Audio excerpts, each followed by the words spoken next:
Right now, Donald Trump's up in the overall vote. What are you looking at? Here's Atlanta right here, right? Fulton County. So it stretches well into the north here. And we got a lot of votes to tabulate here between Biden and Trump and Fulton County. I pop out here to Cobb County. Joe Biden with a lead, about 2-1 right now. Still some votes out there in Cobb County. Pop over here to DeKalb. DeKalb County is not going red, I can tell you that. It is a deep blue county just east of the city of Atlanta, and so very few votes right in from DeKalb County. Pop up to Gwinnett. Numbers are starting to get higher here, 2-1 for Joe Biden. But and again, then 2016? 2016, specifically in Gwinnett, it was 53-47. That was the margin from 4 years ago. Fulton County, I mean, that was a clear winner for Hillary Clinton. Pop over here to DeKalb. I just mentioned this. She got 80% of the vote in 2016. So you got a long way to go here. But all these counties around Atlanta, Georgia, that's where the Democrats are going to pick up a lot of votes, Joe Biden tonight. And we'll see how the rural area fills out throughout the evening.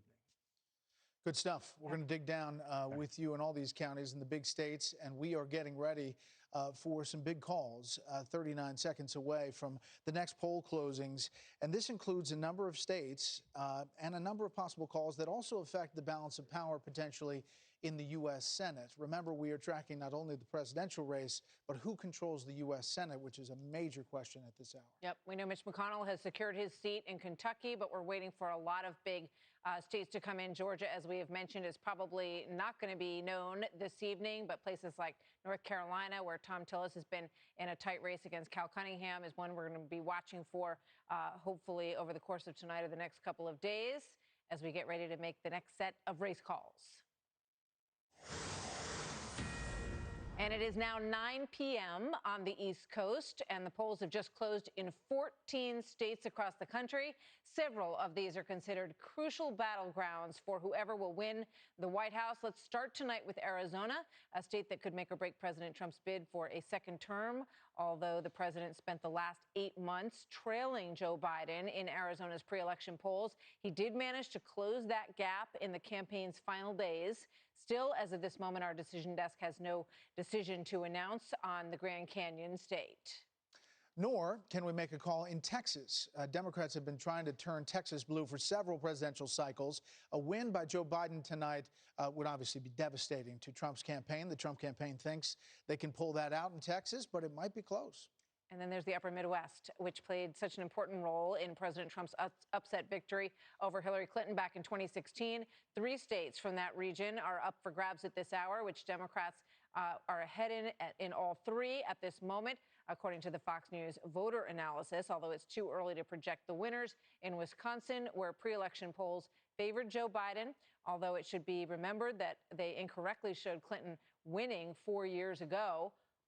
Michigan, where President Trump barely squeaked a victory than candidate Trump in 2016, and Minnesota, where Trump narrowly lost in 2016, and they invested some time in Minnesota this time around. We can, however, project that President Trump will beat Joe Biden in Kansas based on our voter analysis tonight. And the Republican president will also defeat his Democratic challenger in the state of Louisiana. In Nebraska, one of 2 states that does not use a winner-take-all method for allocating electoral votes, Trump will win 4 of the state's 5 electoral votes there. Too early to project a presidential winner in Nebraska's 2nd congressional district, which represents the last electoral vote. Remember, Maine's the other one. We still haven't called that other congressional district there either. And similarly conservative Wyoming, President Trump will rack up another easy victory there. And the story is the same in North Dakota, where the president comes out on top. And unsurprisingly, Trump also wins South Dakota. In New York, the Fox News decision desk can project that Joe Biden will cruise to an easy victory over President Trump in a place that he used to call his hometown. He calls Florida home now. Biden will also win the state of Colorado, according to our decision desk there, but too early to project a winner in New Mexico, where Biden enjoyed strong support in pre-election polling. All right, let's turn now to the Senate races, where polls have just closed. The first state, Colorado, where our decision desk can now project that Democratic Governor John Hickenlooper, the former governor there, will oust Republican Senator Cory Gardner in the first Senate flip of the night. Remember, Democrats need 4 net, or 3 and the White House, to take over control. This is 1 net in the Democrats' column. Another closely watched Senate race is the special election in Arizona, where Republican Senator Martha McSally faces a strong challenge from Democrat Mark Kelly, a former astronaut. Kelly currently has a lead over McSally, but again, it's too early to call that race. Similarly, Michigan Senator Gary Peters, a Democrat, is ahead of Republican John James, although it is too early to project a winner in that race. Finally, Fox projects that Republicans will keep Senate seats in Nebraska and Wyoming. Whew, made it through that one. Yeah, that's a long list. We got a lot of one. information in there. I mean, yeah, obviously some of those races President Trump has spent a lot of time on. In Michigan, pulling for John James, a veteran who has run before in the state of Michigan and running again now. Gary Peters giving him a run for his money. That one, as we said, too close to call it. And really, or Michigan, too early to call, I should say. Yeah, Michigan, where it goes on the presidential, as you look at the race to 270, it's now 129 to 94. How Michigan and the presidential race fares there could affect that Senate race very closely. Let's just talk for a second. Cory Gardner losing to John Hickenlooper. Chris, Gardner was one of the most vulnerable senators out there. Colorado is purplish, leaning blue. Your thoughts on that? Well, it's interesting. There are about 9 toss-up races, but there were 2 that looked likely to flip. One was Alabama, Doug Jones against Tommy Tuberville. And interestingly enough, we haven't called that. Everybody thought that was likely to go to the GOP. We haven't called it yet, not to say it won't happen. And then the other one was sort of leaning Democrat, was the incumbent Republican Cory Gardner in Colorado against the former governor, 2-time mayor of Denver, 2-time governor of Colorado, failed presidential candidate in this cycle, John Hickenlooper. So assuming that Doug Jones does lose, we're exactly where we were at the beginning of the night, which is a 53-47 majority for the Republicans. They need to pick up 3 more seats, flip 3 more Republican seats, and win the White House so that you'd have Kamala Harris as the tiebreaker, or 4 net to take over the Senate. A couple of things. I've been in touch with the Biden campaign. They are, although we haven't called it, they're waving the white flag of defeat in Florida. They think that Florida is gone, accentuating the positive, making the best case of it. They say that they very much underperformed among Cuban Americans. They think that the president's socialism, Democrats, Biden allegation stuck. But what they're saying is there are not a lot of Cuban Americans outside of Florida, so they don't think that'll be an issue in other Hispanic communities. They say they're overperforming in Ohio in the suburbs. You heard Bill Hemmer talk about around Columbus. They say in Cincinnati they're overperforming as well. If you mention his name, as in the debate, we have to bring him in. Bill Hemmer. Bill Hemmer's at the board.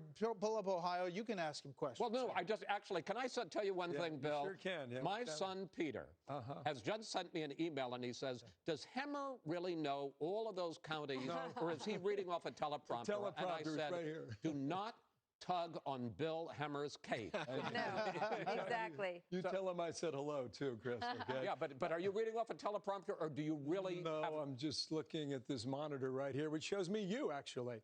And you, listen, I think don't start pointing at various points of my face. This is a perfect time to mention the race of 1876, where you and Britt covered that, right? And so now's a perfect time to let you know. Focus. Play nice here. That Brett and I covered the election of 2000 in Tallahassee, and that's where Brett and I became friends for the first time. That is true. You're at another network. We've got that on you guys, okay? But all right, so let me ask you about Yes, the Biden campaign claims that they're overperforming in the suburbs of an area that matters a lot to you, Cincinnati. Is that true? It is true at the moment, based on what I can see a little bit. I would actually buy that argument more so up here in Franklin County, which is Columbus, and up here in Delaware County, where I talked about a little bit before. It's a growing part of the state.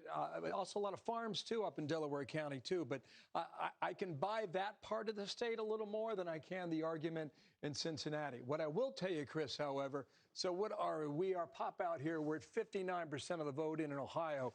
And this is Montgomery County. That is Dayton, Ohio. That is one of a few counties that the president flipped from 2016 to 2020. So what's happening in Dayton, Ohio?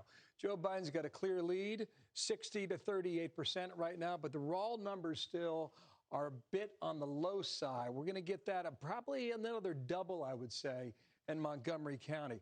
I would also say, since you're talking about the suburbs of Cincinnati, This is Butler County. It's north of Cincinnati, the home of Miami University, Oxford, Ohio, class of 1987. So this is Donald Trump right now with 64% of the vote from 4 years ago. See the raw numbers right there, about 160,000. This is where we are now. We're about 110,000, so at least 50,000 votes are still outstanding. Trump's at 53.7. Just go back again, he was at 64.8. He could get there, but again, a lot of those votes right now outstanding would have to go to him. So I can buy that argument a little bit, Chris, I think, but so much of, come on, so much of this, 41% of the vote, is yet to be. All right, Juan, Dana, Britt, you're in the game here with Bill. So he's in. Go ahead. You can ask. I want to ask Bill a question, but I do want to point something out about Colorado and Cory Gardner, who I was always kind of wondering. I heard he was in trouble, and, you know, we kind of knew that Colorado's trended blue for some time now. But listen to this number. In the state of Colorado, men versus women in the vote. Biden won the men vote 49 to 47, but listen to this number with women, 61-36. Biden over Trump. Now, it's pretty hard for an incumbent Republican running with a guy at the top of the ticket who gets crushed that badly by the majority gender in our country to win re-election, and he didn't. So who else has a question for Bill Hemmer at the board? It's Ask My Bill. son Peter does, but he's not here. Peter's not here. Peter's not here. He doesn't get to play. Juan, what about it? Peter can text me too, by the way. Okay, I'll do that. Yeah, we'll get you on the hotline. You know, the thing is about the Cory Gardner too is that he was the most bipartisan member there. And you know, as you look across these states, if a Republican is going to lose, and you're looking at, you think there's going to be wholesale change. I don't really think so. Like John Hickenlooper was a governor of Colorado, and I know Colorado is more of a reliably blue state now for Democrats, but it's still fairly moderate, and so there's that.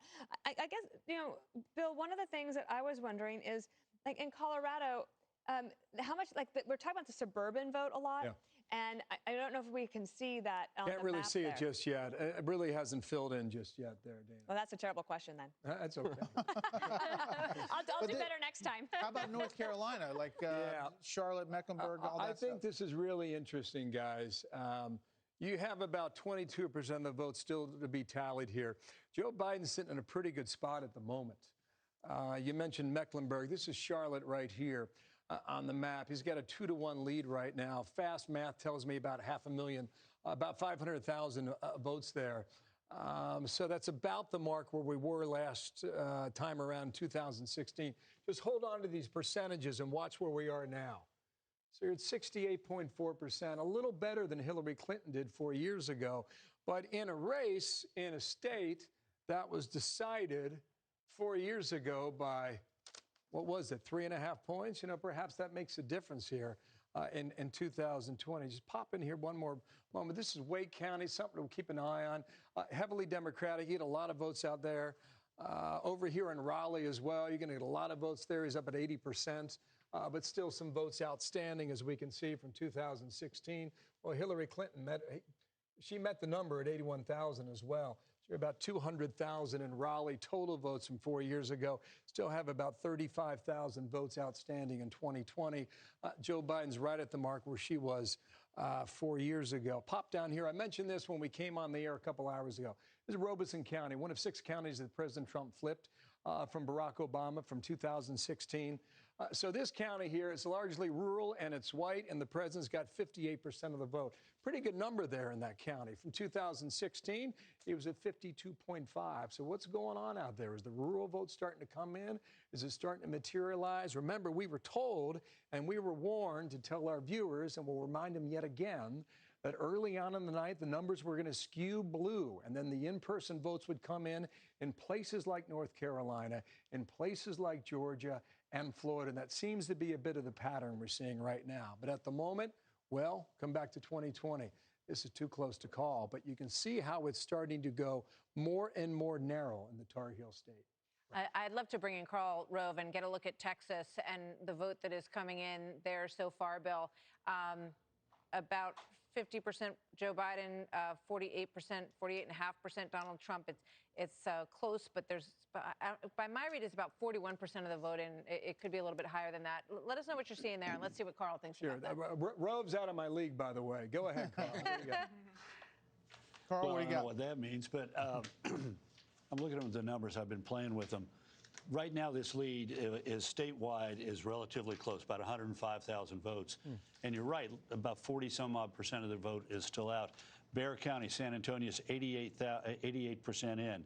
Dallas is 81% in. Harris County is 82% in. Travis County, my home county, is 90% in. All of those are strong for Joe Biden. Tarrant County is 90% in. That's Fort Worth. And Trump leads there by 1,000 votes. So if you're a Democrat and you got 40-some-odd% of the vote out and the big cities are largely in, that 105 is going to disappear when Taylor County comes in, Abilene, when the East Texas, Piney Woods, Smith, Longview, others start coming in. If I'm looking at this, I'm happy if I'm in the Trump headquarters. I'm saying once again, it hasn't happened if I'm sitting in the Democratic headquarters. Carl, what do you think the margin is in Texas right now as you look at that? 105,000. Right, but percentage-wise, what would that compute to over time over the next few hours? Oh, it's over the next couple hours. Yeah. I think it's going to end up being a 3%, maybe 4% win for Trump. Do you believe that's tighter than you expected? Well, no, because we got a problem in the suburbs, and the problem that you're talking about in Ohio and some of what we've seen in other states, in North Carolina, Virginia, it's present in Texas. And look, one of the certainties of presidential politics is there are always changes. There is no continual certainty. No. West Virginia is now reliably Republican, used to be reliably Democrat. Other states, Kentucky and Arkansas, they used to be reliably Democrat. They're now reliably Republican. Things go both ways, and Texas has changed. Do you think that calculation puts John Cornyn in trouble? No, not at all. Cornyn has been consistently running ahead of the president in Texas. In fact, tonight, I bet the big story inside Texas will be that the Republicans will keep control of the state house, even after tens of millions of dollars have been pumped into the state. There's a guy I've never heard of in Silicon Valley who spent $11 million in state house races, which means if you got 25 races that everybody was sort of looking at, $500 to $1 million in each of those from either Bloomberg and Barack Obama and Eric Holder, who had an effort involved in this, or the Silicon Valley guy and a bunch of others, the money that they've poured into an attempt to grab control of the Texas House so they can control redistricting for the U.S. House of Representatives that has to be done next year in our legislature is extraordinary. And you can understand why. I mean, we're a growing, dynamic state that next year will gain 2 or 3 seats in the U.S. House of Representatives. And so the Democrats went all out, and it looks like we're going to keep control of the House. See, Brett, today. I told you knew it, right? Yeah. I mean, come on. Never in doubt. Never in doubt. There, Right and he's there, got all the his scribbling. He's got his scribbling. I want to go back to North Carolina really quickly because that seems like a race where Joe Biden, for all of the time that he put in there, and they had Kamala Harris down there, Joe Biden visited there, it seems as time goes on that he's expanding that lead. Yeah. North Carolina? Yeah. I think this is getting tighter and tighter the more we talk, guys, frankly. I mean, look where it's drawn in the time that we just came on a few moments ago, and you still have 20% of the vote outstanding. Remember, blue skews early, right? Then red comes in later. I think this is going to be razor tight right now as we examine the remaining 20% of the ballots that are still out. That's North Carolina. Just pop down here to Georgia. Reminder to our viewers, this is real-time data now. So you're seeing it when we see it here. You got a large portion of the vote that's out here in Georgia. The president's sitting in the cat seat right now for a moment. We'll see how much this changes. We talked about Atlanta a lot. Keep an eye on that. Fulton County, checked this a moment ago. Really, the numbers haven't moved. Martha, what did you say? There was a water main break there? Yeah, that paused everything tonight. If that's the obstruction here, we've got a lot of votes still to be counted down there in Georgia. I don't believe we have called Florida yet. Nope. But right now, you're looking at north of 3 percentage points in Florida. And I'll tell you, Brett and Martha, the inside numbers guys in the Republican Party in Florida, even at midday today, said Donald Trump, based on the current track of in-person voting today, that he would win the state by upwards of 4 points. That's still possible with 9% of the vote out in the Sunshine State tonight. It looks like he's going to win that today. Thanks, All right, Bill. Bill, We'll stand be back by. to you shortly. The Fox News Decision Desk can now project that Democrats will retain control of the House of Representatives and expand their majority by at least 5 seats. That's a major boost for Democratic House Speaker Nancy Pelosi, who has pledged to roll back much of President Trump's first-term agenda if he loses re-election. So some thoughts on that from our panel. Dana, there have been projections that Democrats could pick up as many as 15 seats in the most recent Cook political analysis. Your thoughts on that call? Well, again, the suburbs, right? So Carl just mentioned it. We brought it up a few times. If you think back to 2018, when we were here doing midterm election analysis, there were 18 seats that the Democrats were able to flip from red to blue. That was a lot. That was enough to get Nancy Pelosi back into the speaker's role. Now, remember, those 18 were against impeachment of the president. They wanted her to be much more conciliatory towards the president when it came to a second stimulus bill. That never came. And yet, they all held on. They were able to raise much more money than the Democrats. They have this as than the Republicans. Carl was mentioning Act Blue. They were just flooded with money. So they were able to hold on to those seats. And not only that, but then they gained another 5, as if this analysis is accurate, maybe even more. And I think that when you look at the suburban districts, that will be interesting. And one other point on that is this is 2020, so it's the beginning of a new decade. That means that we have a census, and you will have redistricting opportunities. State legislatures all across this country as well could be changing again, and will Democrats decide to kind of try to solidify those gains? It's very hard to flip those back. On your thoughts about this, about the House. Speaker Pelosi will retain control. She's obviously been doing this negotiation that was going nowhere with Treasury Secretary Mnuchin, and the coronavirus stimulus never came to be before the election. She holds on to control. It depends on what the rest of Washington looks like, how the House deals with it. Well, I think the key point that strikes me is that, picking up on something Dana was just saying, you see that these suburban districts really respond well to moderate Democrats. And yet, in Trump world, oftentimes when they talk about the House, they talk about the squad AOC, and that becomes kind of the leading figure, the face of Democrats in the House. But in reality, going back to 2018, the people who boosted the Democratic prospects in the House were these moderate and oftentimes female Democratic candidates recruited by Pelosi and a lot of the fundraisers. And I think that that's what you're seeing now grow. I don't think that the way that we talk about the House is in accord with the reality of the House in terms of the way Pelosi has managed it and in terms of the people who get elected to the House right now on the Democratic side. Some Republicans are envious of the way she cracks the whip and keeps everybody in line in the House of Representatives as far as votes for Democrats, and she'll continue to do that. Maybe the most consequential race is still too early to call, including Florida, 29 electoral votes. As you take a look at our probability meter, 93%. We have not called it, but 93% for President Trump. Votes that could make or break for President Trump. Electoral votes on the way to 270. We'll be right back.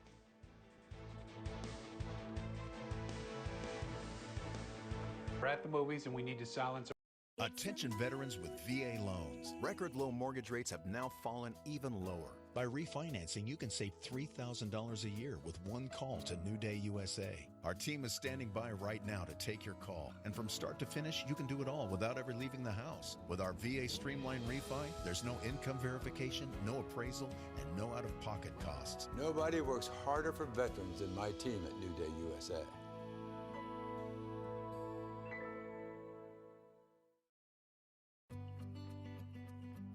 From rethinking the way you work to reconnecting your community, you're changing the way you do business. And right now, so are we. With no annual contracts and flexible internet, voice, and Wi-Fi solutions, you'll have what you need to get back to business. Rethink, renew, reopen. Switch to Cox Business today. What makes me proud to be an American is that it was founded on an idea that freedom matters. Democracy 2020, it's in your hands. ServPro.com. A small thing like Kori krill oil can make a big difference for our health. From pure Antarctic waters, krill are an omega-3 force of nature and supports immune, heart, brain, joint, eye, and skin health. The ocean's superior omega. Keep up to date with the Fox News app. Follow all races across the nation with real-time voter data. America is watching. Download the free Fox News app today. Here's a hint about how to make working from home less stressful and more comfortable. Make the switch to X-Chair. Infinite side-float recline and dynamic variable lumbar support make the X-Chair a customer favorite at home and work. The X-Chair lets you customize for the same measure of amazing comfort no matter what your size. Every model is in stock, ready to ship the next day. And you can get $100 off any model on our website. Your new normal? Incredibly comfortable. Call or click to order today. When we started our business, we were paying like an arm and a leg for the postage. I remember setting up ShipStation. I think it was just like 1 or 2 clicks. Everything was up and running. I was printing out labels and saving money. ShipStation saves us so much time. It makes it really easy and seamless. Pick an order, print everything you need, slap the label onto the box, and it's ready to go. Our cost for shipping, like, we're cut in half, just like that. ShipStation, the #1 choice of online sellers. Go to ShipStation.com/try and get 2 months free.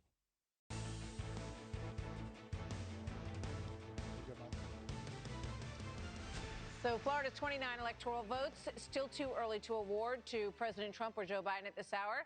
Let's check in with Steve Harrigan, who is on the ground there in Lauderhill, Florida.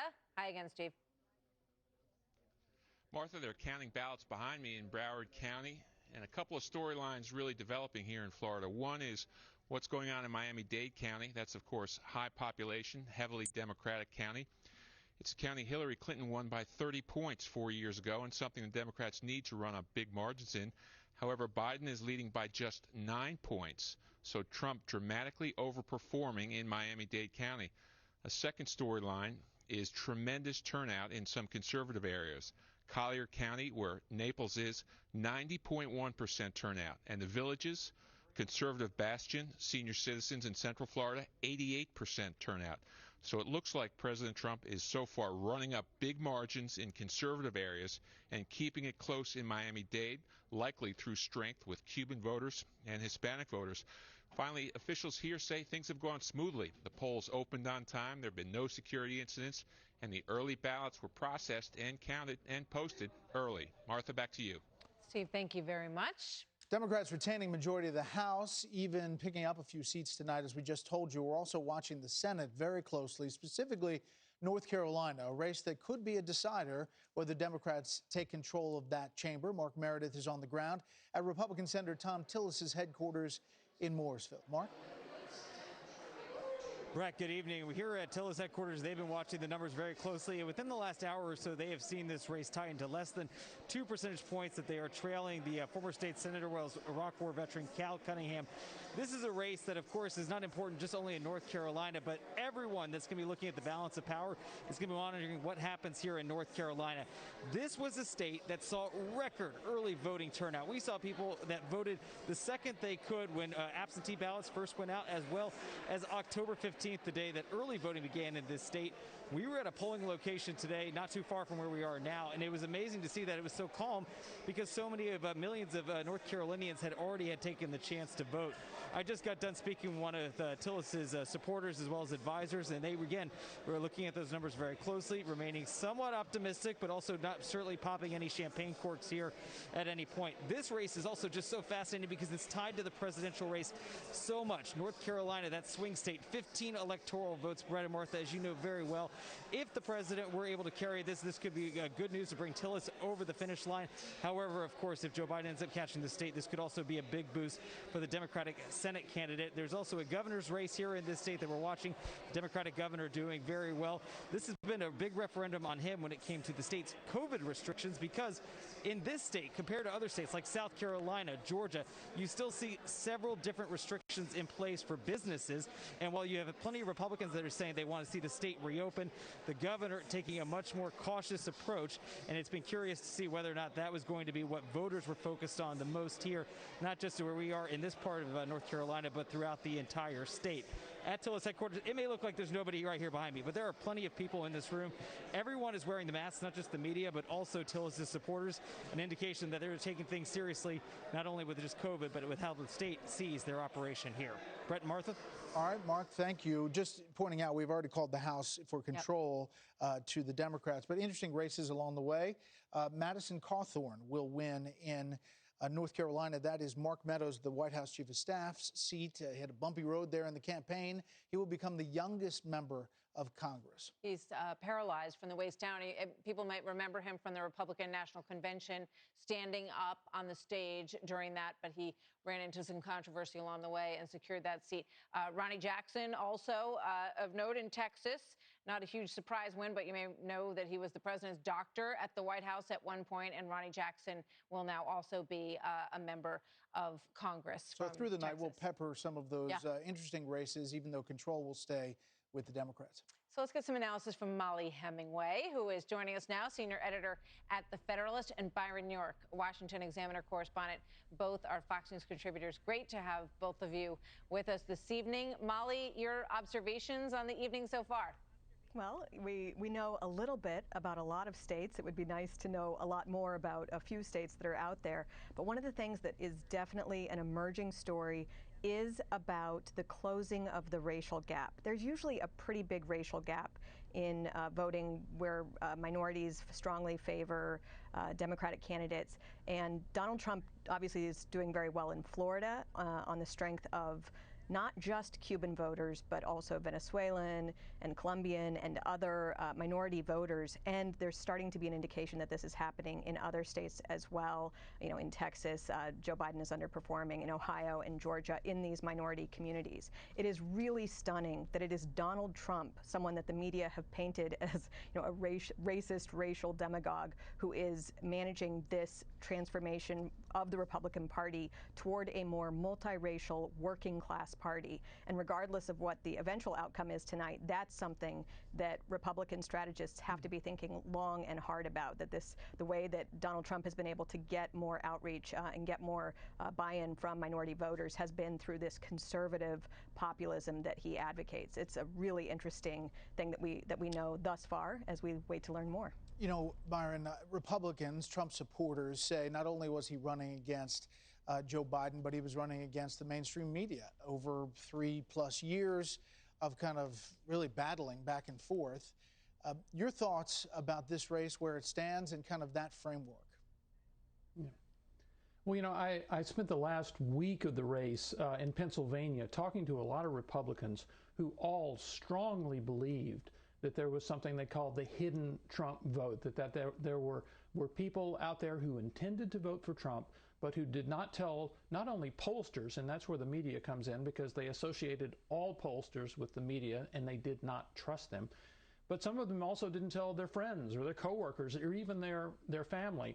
And I talked to some pollsters who are working for the larger Trump effort, and they believed it was 2, maybe 3 percentage points. Maybe that's what we're seeing in Florida right now. On the other hand, not sure you can make that case in Georgia and North Carolina right now, but clearly the level of hostility and distrust toward the media among Trump supporters is just off the scale. Byron, just staying with you for a moment, when you look at what Molly was discussing, you know, we see in a number of states the president coming in the 30% range with Latino voters in places where there's a large presence of those voters. Do you agree with Molly that we're seeing, you know, sort of an attraction to President Trump from those voters that we haven't seen in the past? Yeah, that's a potentially huge development. Remember, after the 2012 presidential election, Mitt Romney lost to Barack Obama. The RNC, the Republican National Committee, did this huge study. They called it the autopsy. And the only conclusion they came to was that Republicans had to do more to attract Hispanic voters. And if President Trump is in fact attracting more minority voters, Black and Hispanic and other minority voters, I mean, that's a very, very big deal for him. It's kind of ironic that some of the people who were involved in the RNC study opposed President Trump very, very strongly. But nonetheless, this is something the Republican Party has been trying to do for a long time. And in addition to all of that, Molly, COVID is basically on this ballot as well. Well, I think that is another issue that has been a very important thing for the Biden campaign to push, and also many people in the media. I think it is interesting that you were just talking about the feeling that Trump is running not just against Joe Biden, but the media. There were so many different ways that the media assisted the Joe Biden campaign throughout his entire campaign once he won the nomination. Prior to winning the nomination, they weren't so sure, but then they all got on board. Whether that was hiding negative stories about Joe Biden, hiding positive stories about President Donald Trump, hiding successes or whatnot, elevating the campaign themes that the Biden campaign wanted, or really an overemphasis on polls. We know enough right now to know that there has been too much emphasis on polling as opposed to the larger issues. Florida was supposed to be a win for Biden. Some people had it a strong win for Biden. It is not going to be. And that is interesting. And if we could have covered more about how the Democrats' left-leaning push toward some of these socialist messages, how that didn't resonate with minority voters and other people, that would be an important thing for us to know, that if we rely too much on polling, we miss some of these stories that we could find out by talking more to the people who will be voting. Last thing, turning to the Senate, Byron, we've got the race in Michigan, John James versus incumbent Gary Peters. That seems like it's a very tight race, and there was a lot of prospect for John James. And as you look at it here, again, this is only 19% of the precincts in Michigan, but how the president does in Michigan will affect this race. Going in, James was outperforming the president in some polls by a couple points. I think you're going to see in some other states the Senate candidate outperforming the president. That one would be a very big deal. We all assumed, although it hasn't been called, that there would be a Republican pickup in Alabama, where Doug Jones would lose his seat there. In Michigan, you have a Republican challenging an incumbent Democrat. So Republicans, the way they had looked at this race is they got 53 right now. They pick up one with Alabama, and then they start subtracting. And Cory Gardner has already lost tonight. Michigan could be a huge, huge factor in Republicans keeping the Senate. Molly, let's take a look at the South Carolina Senate race as well. Lindsey Graham versus Jamie Harrison. This is obviously a race that's gotten a ton of attention. Millions of dollars poured into this race, and this is how it shapes up right now. Also pointing out that we're just at 29% of the count in there, 54% for Graham, 43% for Harrison. Yes, this was a race where, again, you had some early polls showing that Jamie Harrison was really strongly contending with Lindsey Graham. A lot of savvy South Carolinian watchers said that wasn't actually true, that these Quinnipiac polls were quite wrong. And I think tonight you will see evidence of that. However, those polls were very important for getting money to pour into that state. That race saw so much money raised to defeat Lindsey Graham. I think he'll probably do fine. But also, I just want to say it's a good thing to remind people that a lot of these results that we're seeing when states first close and you're starting to get results are those early votes. And it's worth remembering that the Democratic strategy was to get as many people early voting as possible. And so I think sometimes people are surprised when they see a race flipping so much from strong Democratic support initially as the early votes are returned into the later results. And part of that is a reflection of slightly different practices in how the Democratic Party voters and the Republican Party voters go about things. Molly and Byron, thank you so much. Very interesting. Speaking about flipping, our casino owner here in studio, Britt Hume, follows the betting odds, and you're saying the betting odds have just flipped? The betting odds have flipped completely. You may recall that they were sitting about 64, 65 for Biden, and they went down to 59. Now they've completely flipped. 64.8% Trump, 34.7% Biden. Now this is shades of 4 years ago, when that race turned around, something like this time in the evening, the betting odds led the way. Now, look, they're just betting odds. They're not votes. They're not electoral votes, certainly, but they're interesting. Something's going on. I mean, I'm hearing from various corners that North Carolina is looking increasingly good for Trump, that Ohio's looking good for Trump, that he's certainly got Florida. So Pennsylvania, here we come. Yeah, Wow. can you I know, just say- Harrisburg is really lovely this time of year.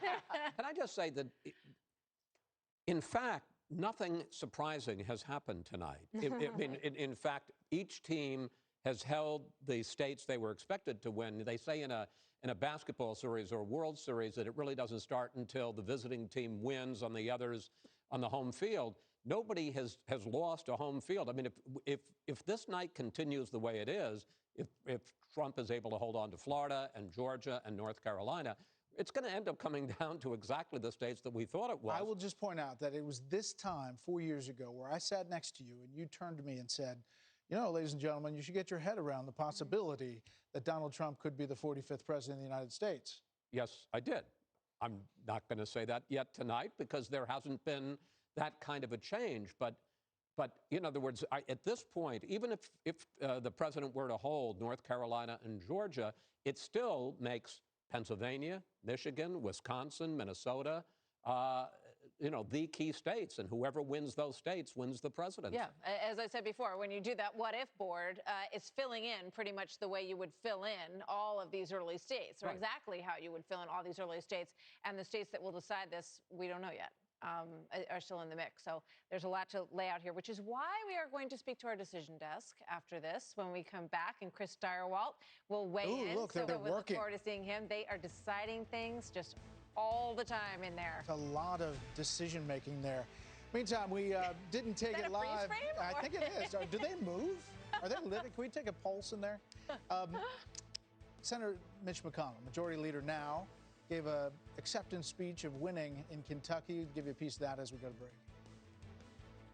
Grateful to live in a democratic republic where the people choose our representatives. Grateful to be citizens of the greatest nation in history. And Kentucky, I'm humbled and grateful that you've rehired me to keep fighting for your families and serving our Commonwealth for the next 6 years.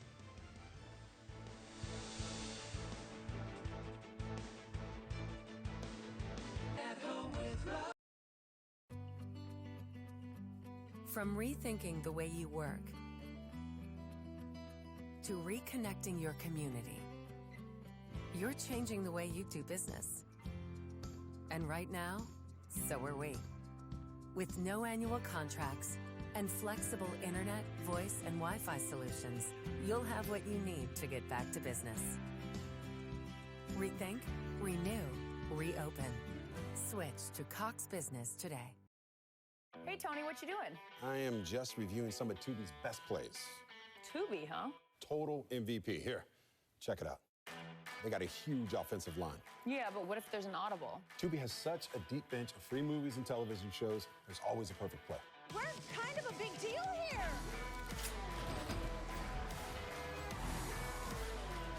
That sounds like a total game changer. Tubi. Download now on all your favorite devices. Your support, you've helped make MyPillow become one of the fastest growing companies in America. Over the last 12 years, you've helped MyPillow create thousands of jobs right here in the USA. When I got MyPillow, I'm asleep almost immediately. I stay asleep at night and I wake up more well-rested in the morning. That's why I invented MyPillow. My patented fill adjusts to your exact individual needs and helps keep your neck supported and aligned. I'm interrupting this commercial right now to give you deep discounts, not just on my pillows, but also my mattress toppers, sheets, and so much more. For example, you can get body pillows regularly $89.99, only $29.99 with your promo code. With our 60-day money-back guarantee, you have nothing to lose. Sleep well, America! For the best night's sleep in the whole wide world, visit MyPillow.com. You may know Mount Rushmore, but that's only the beginning of South Dakota's beauty. Mountain carvings and breathtaking landscapes are just some of what's waiting to be discovered. When the time is right for you, our great places are open for adventure. I'm Governor Kristi Noem. Now more than ever, those great places can bring us together. And I can promise you, it'll be a vacation to remember. To learn how to explore South Dakota safely, visit our website. When you can't watch, listen. Get the latest news, business, and news headlines on SiriusXM. Anytime, anywhere. Fox News Audio on SiriusXM. America is listening. All right, welcome back, everybody. As we await calls in the battlegrounds, we've been watching all campaign season long. We're going to check in with our decision desk crunching those numbers for us tonight. But we begin with our politics editor, Supreme, Chris Stirewalt, standing by. Chris, you've been watching. You move in there, right? Yeah, no, we've got pulses. It's all working. Oh, good. Dana Perino sent us worried. a bunch of candy, so everybody's jacked. This is what Jack looks like in the Nerdquarium. All right, we are going to grill you here. Here's the grilling. We're going to start in the Commonwealth of Virginia, which we made a call very early on that it was going to Biden. We have the yellow check mark right there. There are a couple other organizations that have pulled back that call based on what they're seeing. And obviously, we're looking at the vote totals right now at 1.2 to 963. So where are we on Virginia? Well, let me put it to you this way. If the projections that these others you speak of were to hold true, the incumbent. So for Republicans who are excited about Virginia or Democrats who may be despairing, this is a reflection of what we've been talking about all along. There are tons and tons and tons of votes out that have not yet been counted. We have a high expected count for votes in Virginia, and our call will hold. We feel very confident. Because it's 47% precincts in. So it's just confusing for people who look at it on the screen and they say a yellow mark, but wait, it's 55-43. How can they do that? Explain how exactly you can do that. Because thanks to the Fox News voter analysis, we have all of these completed interviews with all of these Americans. People who voted early, people who voted in person early, people who mailed in, people who voted on the day of. So once we can match that up with the vote that's coming in, we know how good our surveys were. We know how good of a job we did, along with our partners at the Associated Press and the University of Chicago National Opinion Research Center. We can see, how did it cook up, right? Is the turkey done? And the turkey's done in Virginia. You're sure? Yep. Okay, if it's not, you're coming back. Yeah, you're coming back. I'm happy. I'm happy as a West Virginian. I'm always happy to come back and talk smack on Virginia. Okay, well, let's go to Florida, right? Yep, let's go to Florida. What do you think? Florida, it's 93% in our probability meter. Let's call it. Well, if a probability meter was a decision desk, what would we do? You would just get rid of us, and Dana would save all that money on candy. Now it's 95%, by the way. The president is leading in Florida. It's not unreasonable for his campaign to be optimistic about Florida, but we would also remember that Florida is a land of alligators when it comes to calling races.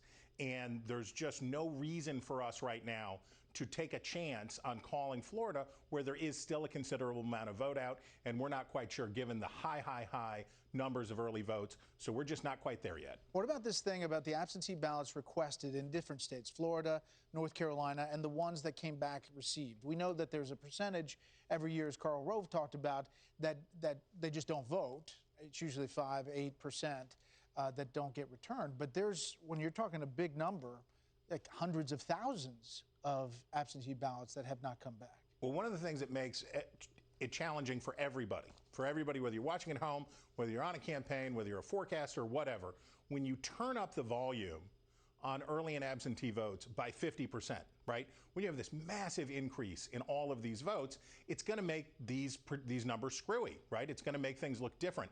What we do mostly in our work is compare this year to that year, this year to that year. How does it look now versus how did it look then? Because there are incremental changes in demography and incremental changes in turnout. This is one of the most significant changes in the way we conduct elections in our lifetimes, to go from basically 40% votes early and absentee to 60% in early and absentee. And if that's the kind of change you're looking at, you're going to see huge numbers of weird stuff if you compare it to 2016. By the way, don't worry about it. The sizes of Donald Trump and Joe Biden, accurate. Yes, they're correct. They are actually that to scale. It was nice of them to come and stand on either side of the map with us tonight as we figure all this out. Let's bring in Bill Hemmer to continue the grilling. Bill Hemmer, you got Chris Stirewalt. I think Chris is better in the bow tie, but I still like him nonetheless. Chris, good evening to you.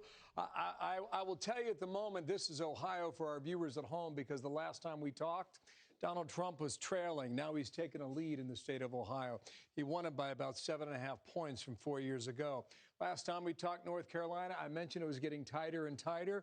Look where the percentages are right now, 0.4%, a raw total of about 20,000 votes between Biden and Trump. Chris, are you able to tell where the outstanding vote is in North Carolina right now? So because of, again, this mail vote phenomenon, we're not able to say from whence all of these outstanding ballots have come. But I can say this, we've got to be focused on our probabilities here instead of just the raw vote. And North Carolina is a key state. It is hard to get the president home without North Carolina. It's possible. But it is a key state, and it is one of the ones we're watching the most closely. Of the remaining 14%, we can't say where it's coming from. But I can tell you these are 3 rural counties right here that are still in gray. I was clicking in there a moment ago. There's not a ton of votes out there, but all 3 of those counties Donald Trump won in 2016. So the margin could change. But when you're talking about 20,000, you want to see it? Here we go. Go back to 2016. This is Caswell County, North Carolina. President beat Hillary Clinton by about 1,000 votes in 2016. What was the other one? Over here in Franklin County, President knocked off Hillary Clinton there by about 4,000 votes. So you got 5,000 votes right there, Chris, and we'll see how that comes in. One more state I want to point out, guys, because the map is starting to expand. Come back to 2020 here. Chris, this is Michigan with 20% of the vote in. You see the numbers tick there, real time again. This is Detroit down here. This is Grand Rapids out here where the president was the other day. Wayne County, Michigan has a ton of votes in that state, and we're just cracking the surface right now for what Detroit could bring in for Joe Biden. Hillary Clinton clocked in at 500,000 votes in 2016. So we're starting to see a little bit of expansion in the map. As we move away from some of the races we were watching earlier today, Florida right now, again, about 3.5 points, 9% of the vote outs. I'll come up to Georgia and show you what we're getting here now. Half the vote is in Georgia. Chris, I don't know what you see in the Peach State, but Donald Trump right now with a 14-point lead.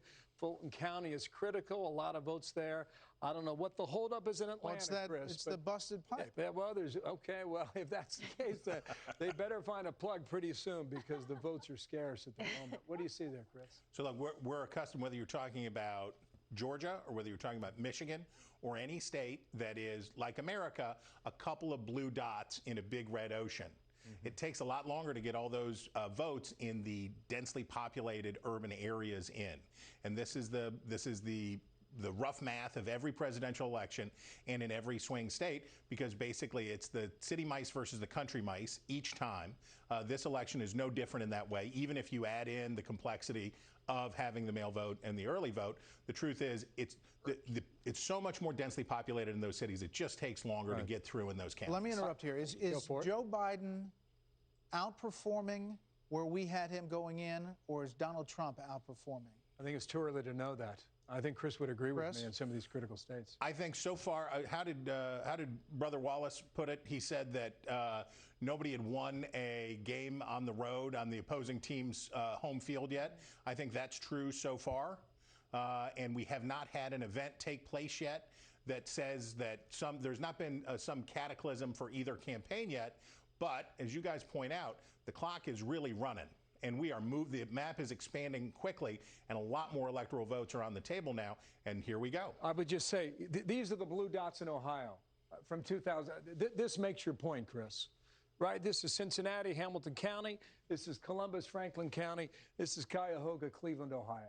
I mean, it doesn't repeat itself all over the country, but that's a pretty good marker. Again, I'm showing you numbers from 4 years ago, but Michigan's quite similar. Here are the votes down here for Democrats, right? I mean, southeast corner, Wayne County, Detroit. Pennsylvania, same year, same story. This is Allegheny County, Pittsburgh, and this is Philadelphia over here in the surrounding counties, the collar counties, so to speak. 60% of Democratic votes in Pennsylvania come from 5 counties, I believe. So that's really what this is about. It's about urban density versus spread out across the country. We've all seen the presidential map where you can walk from coast to coast on red counties. but it's figuring out how those concentrated votes are going to go. We can count on Donald Trump winning rural America, and probably in some cases by a substantially wider margin than he did before. But it's those cities that we're watching for right now. 6 million votes, Martha. 6 million votes from 2016. You're about 1.2, 1.1 now. 19% of the vote in Pennsylvania, Martha. And we'll see Pittsburgh, as we point out, also down here. Chris, a couple things. You know, when you look at, we've talked so much about the 5% undecided voter. And, you know, when I go through these states, it adds up that most people, 70 to 80%, basically said they've known all along who they were going to vote for. And in a place like Ohio, they're pretty evenly split. But the 5%, the 3%, whatever it is, who were undecided, what have we learned tonight so far about which way they're breaking? Well, and don't forget, a lot of those undecided voters, or a substantial portion of those undecided voters, didn't vote, right? If you're undecided late enough, you may just say, I can't do it. I can't pull the trigger for either one of these guys. And so a lot of them will do that. We can't dispositively say nationally in which way the undecideds broke, but we know that they didn't break for Trump the way they did when he was running as effectively a challenger 4 years ago, which has been his sort of the difficulty throughout for him, which is when he was an unknown commodity 4 years ago, you had a huge number of undecided voters with an open seat, and they broke substantially for Trump at the end and took him over. There was not that kind of effect this time, and instead, as you point out, we've been living in this, it's been a Groundhog Day election. We've been living in basically the same construct of this race from day one. But sorry, just one more thing. You know, what we've seen, the barnstorming over the past several days, and we saw the polls moving a little bit, and some of them going a little bit in Trump's direction. So are we to believe that that had an impact, that it drove out more of the base vote for him in some of these places, or are these numbers telling us that it didn't? Well, we know that Donald Trump's base is Donald Trump's base, and they're fired up for him. They will vote. They will stand out in the freezing cold to go to a rally. They will do anything. So turning up his base wasn't really a big problem for him. The question is, were they counter-motivators for Democrats in those urban areas who see Trump on television 5 times a day and think about the coronavirus spread factor and that stuff, and that they get fired up to go vote too?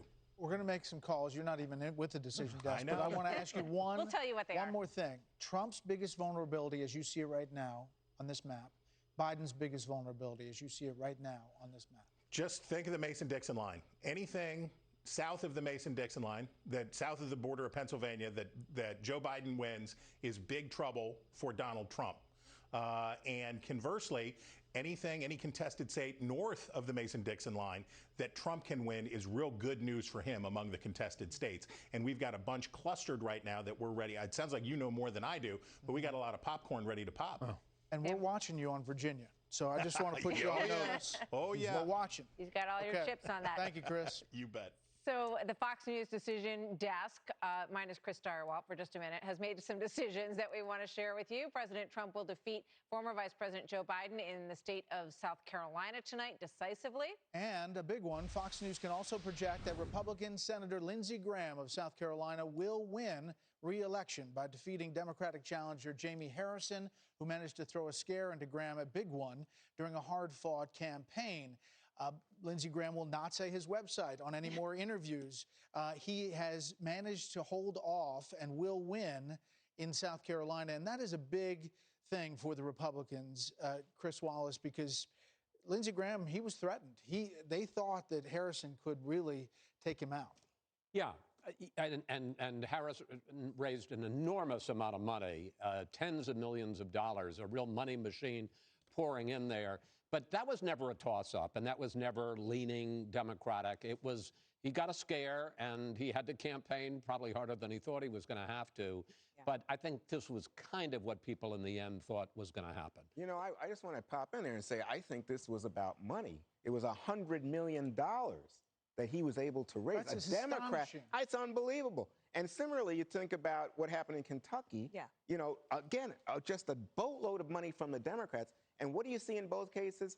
They were going after Republican senators that they saw as too close to Donald Trump. But you wonder if the Senate Judiciary Chairman changed his fate when he ran that Amy Coney Barrett hearing in the last final days after Ruth Bader Ginsburg. He certainly felt that it helped him in the end there. So the polls will be closing in 4 more states on the other side of this break. Chief among them, the state of Iowa, which has been very interesting to watch in this cycle. The president has surged there in recent days in the Des Moines Register poll. We're going to have all the latest from the battlegrounds that hold the keys to 2020 when we come back. It's getting good.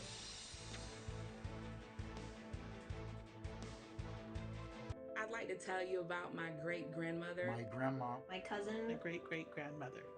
She was all of 4 feet 11, but very tenacious. Very independent woman. Driven, passionate. Embodied grit, perseverance. She marched. She wrote. She demanded. She was proud to pass on legacy of civic mindedness to her descendants. I'm very proud to carry on her story.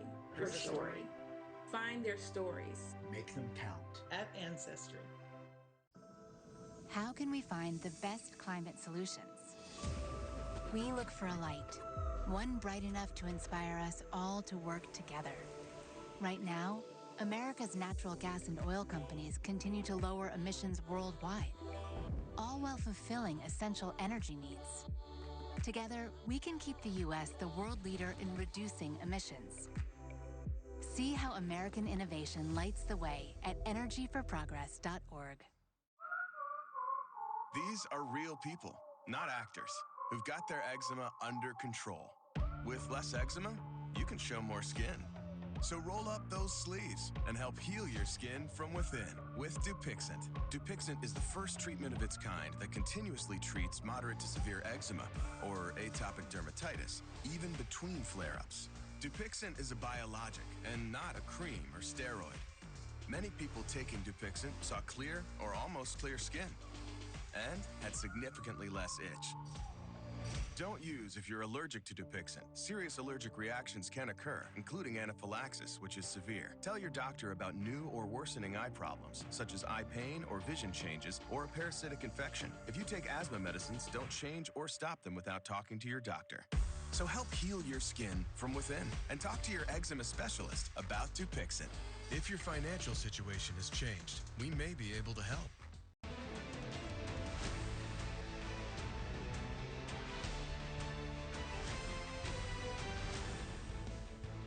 To our coverage, election 2020, and we have a lot of states in play right now. We have a lot of things cooking, a lot of raw vote total that's coming in addition to our voter analysis. And the next polls will close in just a matter of seconds.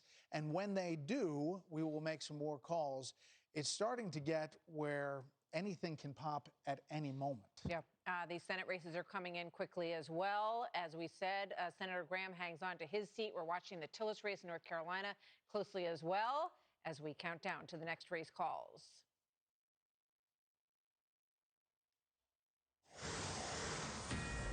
It is 10 o'clock here in New York City. Polls have just closed in another 4 states.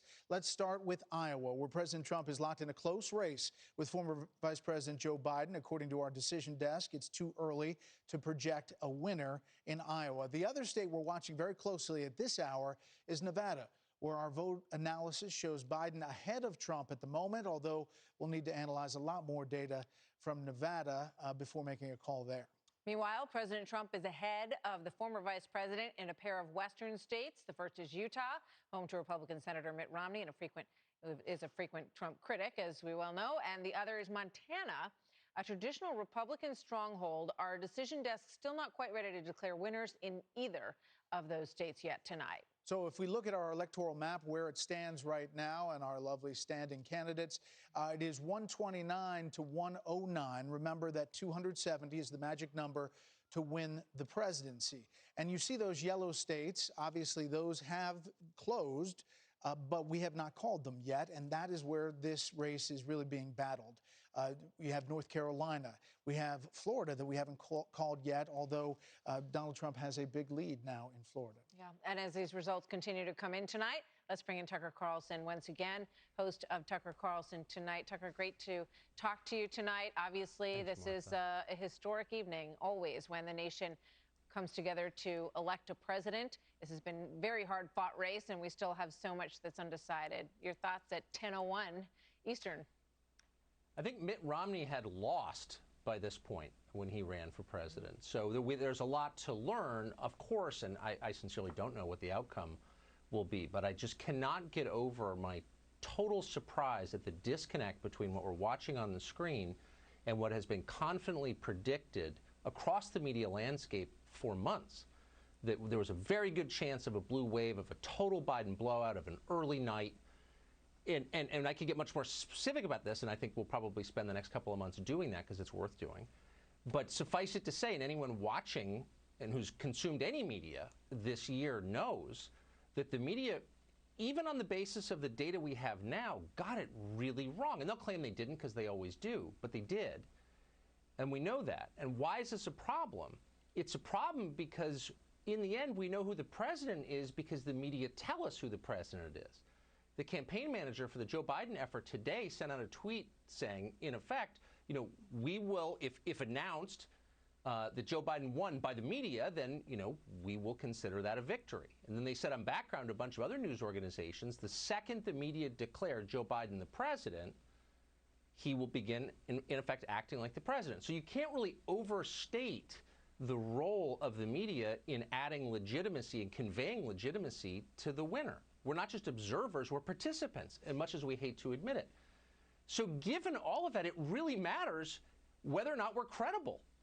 And I would say in some very specific ways, we, the media, I participated in it for 30 years, have not been credible. We have lost trust. And that's just, I think that's really bad. And it's something that we need to fix. And the obvious problem is something we said we were going to correct in 2016, which is we don't know anybody who votes for Trump. And so you really got the sense watching everybody that, like, you know, it's kind of embarrassing to support Trump or whatever. And that's why the rallies were such a huge shock to a lot of people in the last week. All these people unapologetically saying, I love Donald Trump. And it's like, I've never met anybody who says something. Who are these people? We have a huge problem in our business with being cut off from the country we cover. And I would say a lot of power centers in this country have that problem, but we have it in the media. And I really sincerely hope we fix it because we're moving toward like zero credibility, and that's bad. Yeah, I mean, I talked to Molly Hemingway earlier in the show about the president and his supporters feeling like he was not running only against Joe Biden, but was running against a lot of the media as well. He couldn't get on some of those rallies. We aired rallies from Democrats and the president throughout this process, but they always felt like it was an uphill battle. He still has a path to 270 tonight, and as Britt mentions every few minutes, the betting odds are increasing for President Trump. Well, they are. And I have to say, because I think I'm bitter about it, and it's worth being bitter about. We found out in the final days of this campaign that members of the president's family were under an active FBI investigation into business deals that I think, pretty conclusively proved he knew about, parts of which he approved of. Tony Bobulinski was a direct participant in those conversations with the former vice president. I'm not accusing him of a crime. I'm merely saying he was involved. And that story was utterly squelched. Bobulinski's name wasn't mentioned on any other channel apart from Fox News. It was completely ignored on purpose, not because it wasn't newsworthy. It most certainly was newsworthy, but because they were taking a partisan position on behalf of a presidential candidate. Now, it's not just a matter of being annoyed that the media are liberal or whatever. They've always been liberal. That's fine. I'm not mad about that. I accept it as reality. Why it's scary is that on a night like tonight, the whole country, 350 million of us, will only know who the president is when the media tell us. And so it's very important for the media to behave in ways that allow us to trust them. It's important for the future of the country, I think. Tucker, as always, thank you. It's thank you. Great to have your perspective on election night. We've got our panel looking deep into these numbers. Karl Rove, Katie Pavlich down in Brazil. Donald, let me start with you. There are some of these calls that we haven't made yet, but seem to be going a little bit more towards Donald Trump's way. What are you seeing? Well, first of all, we're looking at states that Donald Trump carried in 2016, either by a percentage point or, you know, less than 4%. So I'm not surprised at where the numbers are now. More data needs to come in. More numbers need to come in. What I'm seeing right now, still, again, I'm an optimist. I still believe that there's a path for Joe Biden. Wait. You still believe there's a path? There were like 7 paths when we started. You say that there's a path? No, I haven't changed my prediction. I still believe that Joe Biden has several paths. Look, we haven't called Georgia. We haven't called North Carolina. Things are trending in Donald Trump's direction in Florida. Ohio is still up. Pennsylvania has not come in. Arizona, Michigan, Minnesota, Texas, Wisconsin. So the night is still young. So I'm not ready to light a cigar or pop open a good bottle of champagne because there's a lot of votes that are still outstanding. Yeah, we've got states all across the bottom of your screen right now that are too early to call, all of which are very important states in this. Carl, I want to ask you about this from Philadelphia. There's a report from Politico that says that Philadelphia officials say that they will not be reporting any more mail ballots tonight. About 76,000 have been tallied so far out of 350,000 that have been received. Does that surprise you? And, you know, everybody obviously is watching Pennsylvania really closely. We'll probably be watching it for many days to come, it looks like. Well, first of all, secure the ballots. Let's make certain that's done. I am a little surprised because, you know, you'd think they'd want to get this done. And we know that Pennsylvania is going to it's going to be Friday before they're able to sort of cut it off. This is a state that was supposed to have all the mail-in ballots received by tonight.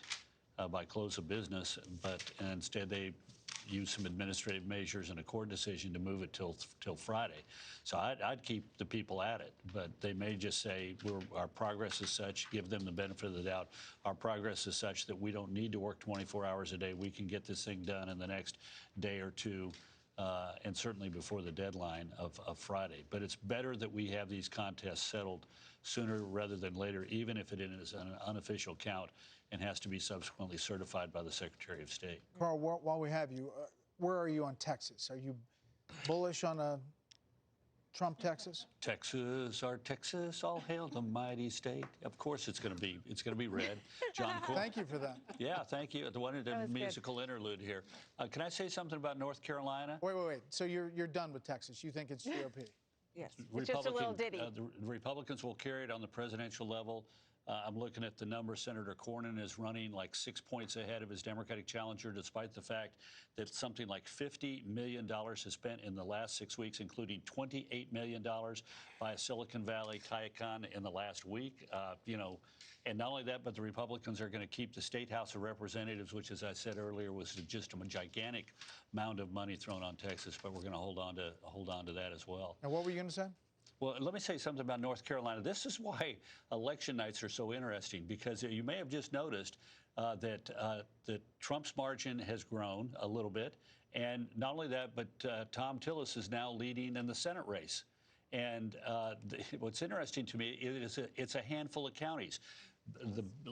Mecklenburg, which is Charlotte, and Wake, which is Raleigh, and Greensboro, which is surprisingly enough Greensboro, they're sort of mostly all in. And what was happening is that a handful of counties, Union and Johnston were the biggest ones, and then there are Franklin, Granville, and Caswell, smaller counties. They weren't reporting votes. Union County, which is just to the east of Charlotte, and Johnston, which is just to the east of Wake, Johnston started to come in and flipped it, because these counties, Union County went last time around 81-19 Republican. Johnston County went 64-32 Republican. And there are about 200,000 votes there. And just as one of those counties comes in, North Carolina is so close that it flipped it from being from a Biden lead to a Trump lead, and from a Cunningham lead to a Tillis lead. And we got one other big county and then 3 smaller counties to come in. Now there's some stuff in Charlotte and stuff in Raleigh yet to come in, but it's like a small percentage of the vote. This is going to be tight as a tick, and we're going to literally be waiting here for all these little places. There's a county, Perkins, 63-39 for, 34 in 2016. And, you know, over on the Atlantic Ocean, small county, we haven't heard anything from that county. So the big city versus the little counties and a couple of mid-sized counties, it's going to be a long night. Hello, Kirkland. Trump won these states in 2016, small margin, and they're, as Carl just mentioned, they're very close. Katie, do you know anybody in Kirkland? that you can call. Okay. What do you think? I apologize. I don't know anybody. Yeah, Carl's going to give me the phone number to call. Incidentally, I got some criticism for the ding on my phone. I'm sorry. It actually was my computer. We took care of the angel landing for you, Brett. I got an email from a friend who said that ding on air made the whole country just check their phones. Nice work. Well, the singing we could do without, too. All right, Katie, give us your thought. I think President Trump's still in really good shape. Joe Biden is the side of the ticket here that has been trying to explain away losing states like Florida. Georgia, obviously still in play. We may not have the results now from Fulton County as a result of the water main break for a couple of days, according to election officials there. But in terms of Philadelphia, not reporting any more absentee ballots tonight, and that may be taking a couple of days. The first explainer for that could be that, well, because they had this court ruling that allows absentee ballots to be stamped in the mail past Election Day, they have some breathing room there in terms of getting them all counted and tallied up in the vote. However, there's been this massive controversy with the Attorney General there, who said earlier in the week, just yesterday, that as long as all of the votes are counted, President Trump will lose when he doesn't know the actual outcome of that race yet. And so it begs the question about, what the actual reason is behind them not finishing out the electoral votes tonight in terms of getting the absentee ballots counted and ready to go for the next couple of days. Yeah, great point. Let's go to Bill Hemmer, who is at the Billboard. Hey, guys. Good evening to you. Hi, Bill. Yeah, what have you got up there? After you look at that, I'd love to look at Arizona and get your thoughts on that. Sure will. Where are we starting here? Guys, I'm going to give you a spin around here, okay? Because there is a lot of action in these battleground states right now. What the Trump campaign is saying that their Election Day vote is now coming home. They're also suggesting in northeastern PA that blue-collar workers are going for President Trump. Well, let's see if that's the case. 28% of the vote in right now, a small lead for President Trump over Joe Biden. We've been saying it for a while now. Pennsylvania is not going to be able to be called tonight. Is that the case? We believe that to be the case. But look on up here. This is Lackawanna County. Still some votes to be had out there. This is Scranton, PA. This is where Joe Biden lived until the age of 9, until he moved to Delaware in 2016. For comparison's sake, well over 100,000 votes in Lackawanna. So we got a little bit of ways to go here, just about half the vote in that county. So we'll see whether or not the Trump team thinks that blue-collar vote in northeastern PA is coming their way. A couple more things I want to show you guys. This is North Carolina now. This is 0.6% in favor of Donald Trump. We saw it flip just about 10 minutes ago. Some more votes coming in. Carl talked about this county here. That's Perkins. Just a moment ago, it clicked in. The president has about a 2,500 vote lead in this far northeastern rural county in North Carolina. So if this stays now with about 10% more of the vote in the Tar Heel state, the president's going to pick up 15 electoral votes in North Carolina, which was, by the way, it's what the Trump team said they would do tonight. Now let's go over here to Ohio. We'll see where that stands right now. The lead continues to widen for the president over Joe Biden here. You're up about 5-6 points right now. Remember, 4 years ago, it was about 7.5. So he's starting to hit his margins with 20% of the vote still outstanding. We talked about the map expanding. Well, let's show you how that's happening here. This is Michigan. Been watching this now. You got a third of the vote in right at the moment. A big part of the vote down here in Wayne County, Detroit, is not in yet, so we're going to watch that. Further west in Wisconsin, map.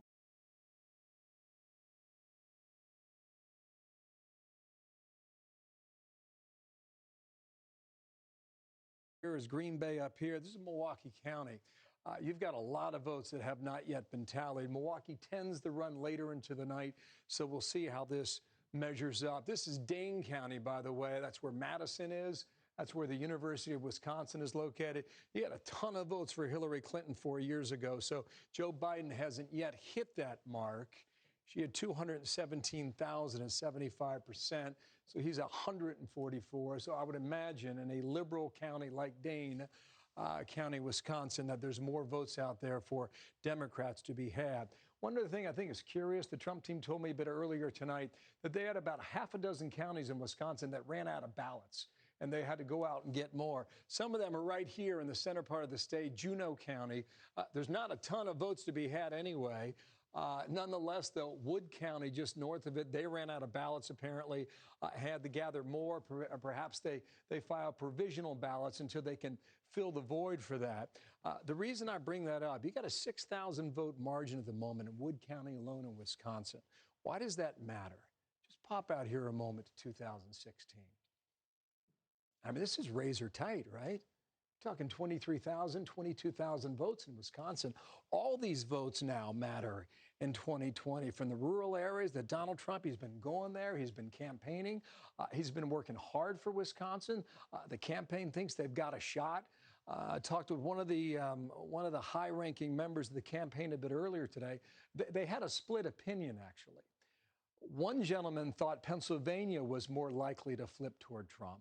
The other thought Wisconsin was. I don't know if either one is right, but they were laying odds a bit earlier today based on what they were seeing from the results tonight. You mentioned Arizona. Martha, let's go check it out, okay? You know, this is Maricopa County. This is Phoenix. You've got about 71% of the vote tally. By the way, it's the first time I've seen it. I think it's the first time you guys have seen it too, right? Joe Biden with a slight lead here now at 54 to 44. This is Maricopa. This is... Look, you win your elections here in Pima County with Tucson and up here in Maricopa. At the moment, 54-44, that's a 10-point edge. Let's see what they did 4 years ago. Donald Trump, pretty impressive, 51-48, so there's more votes to be had there as well. Come back to 2020, and we'll see how much more we get in here in Arizona in a moment. 11 electoral votes. We knew they closed at 9. They would not report until 10 o'clock. It's about 10:17 East Coast time, and they're rolling in, guys. So in Arizona, like those other states, the early vote we've seen from our voter analysis survey goes 6 out of 10 towards Biden in pretty much every state. But then the vote seems to fill in, as we've seen in these other states. Yeah, it's the same trend, right, Brett? I mean, the skew is blue, and then it changes throughout the course of the night. I mean, that's been the pattern back here in Ohio. That's been the pattern down here in North Carolina. And clearly in Florida. Yeah, Florida. And also, I would suggest at the moment, with a little more than half the vote in, Georgia's shaping up to be the same way. Yeah, wow. I mean, this whole question 2020 just like that, isn't it? Yeah, about whether there's a path through the Sun Belt or through the Rust Belt. You know, we're starting to see that Sun Belt area. That's why I wanted to take a look at Arizona, and I saw that there's a pretty decent gap right now between Martha McSally and Mark Kelly, in favor of Mark Kelly, at least at this point. I think we had about 71% of the vote in the state in. So one to watch as we get a little bit closer to that one. All right, Bill, thank you. Talk you back later. So the polls are closed in the biggest toss-up states in the race for the White House. We're going to bring you all the latest data from our decision desk as it comes in. Plus, Laura Ingraham is on deck to join us as our Democracy 2020 coverage rolls on after this. Our retirement plan was... You've changed the way you do business. And now, so have we. Rethink, reconnect, reimagine. Switch to Cox Business today. What makes me proud to be an American is that it was founded on an idea that freedom matters. Democracy 2020, it's in your hands. For relief. Sharing smiles together is a gift. At Aspen Dental, it's easy to gift yourself the smile you deserve. New patients, get started with a comprehensive exam and full set of x-rays with no obligation. And if you don't have insurance, it's free. Plus, get 20% off your treatment plan. Enjoy flexible payment options and savings when it matters most. We're here to make your smile shine bright so you can start the new year feeling all right.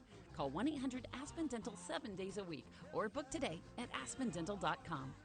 Hey, Tony, what you doing? I'm reviewing some of Tubi's best plays. They got such a deep bench of free movies and television shows. There's always a perfect play. Tubi. Download now on all your favorite devices. Here's a hint about how to make working from home less stressful and more comfortable. Make the switch to X-Chair. Infinite side-float recline and dynamic variable lumbar support make the X-Chair a customer favorite at home and work.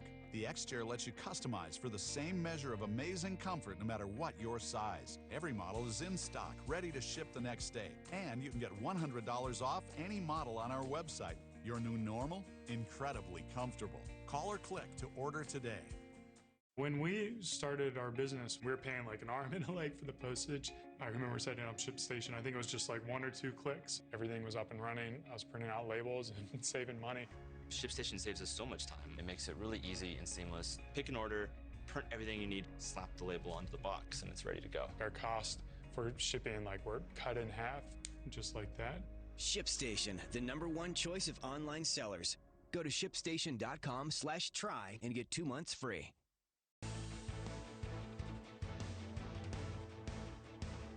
Welcome back. On your screen, a look at where this race stands at this hour in Florida. Take a look there. 91% of the precincts in. Donald Trump, 51.3% to 47.8%. In Georgia, there you go, 56% of the precincts in, and you see Donald Trump. Again, some of that other vote, as we talked about. And then North Carolina, a very close race there in North Carolina, but 91% of the precincts in. Again, all of those too early to call at this hour.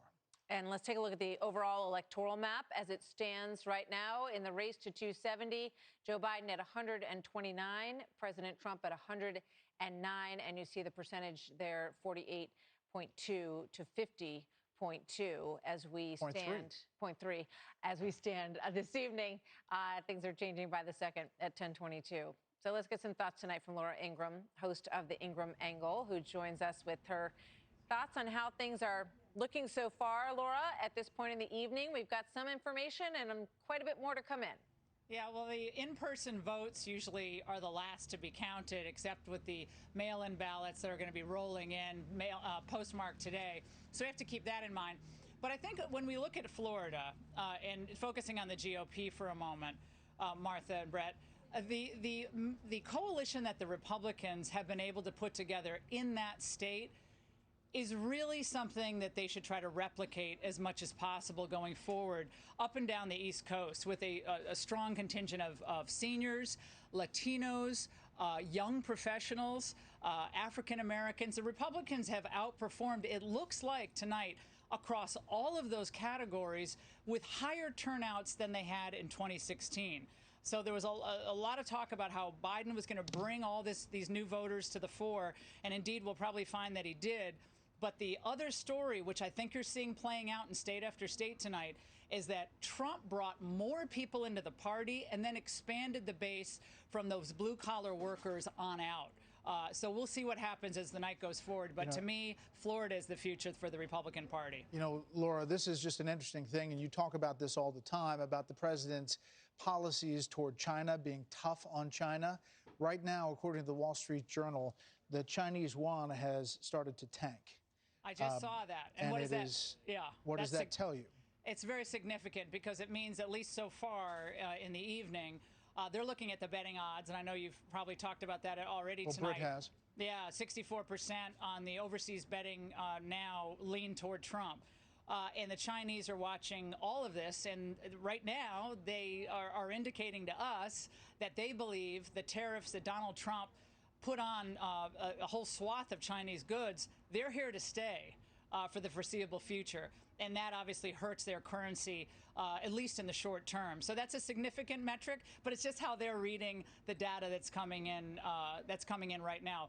But I have to say, when we look at the sheer numbers of people who've turned out to vote, we had a very engaged electorate this election season.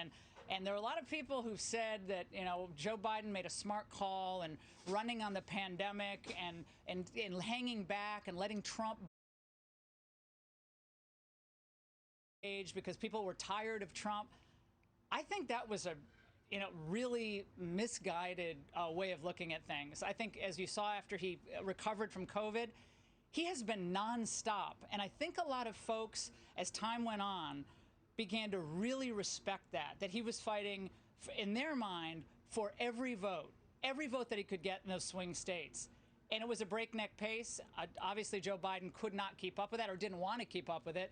And those crowds, which, again, a lot of people didn't want to talk about, they were a metric of energy and excitement that I just did not see replicated on the other side, at least the emotion of it, for whatever that's worth tonight. And I think in the end, the love for the country, the love for the average worker, they're going to say trumped the dislike that the left has for Donald Trump, his tone and tweets and some of his past comments. Laura, a lot of people have wanted the president, people who support him have wanted him to focus more on the economy and on recovering from coronavirus. He really swung around to that in a stronger way in the final days as he campaigned through the course of these rallies. The NASDAQ futures are up over 3% this evening, and it just reminds me of the discussion that was had in 2016, and I want to keep reiterating, we got a long way to go here in this evening tonight, but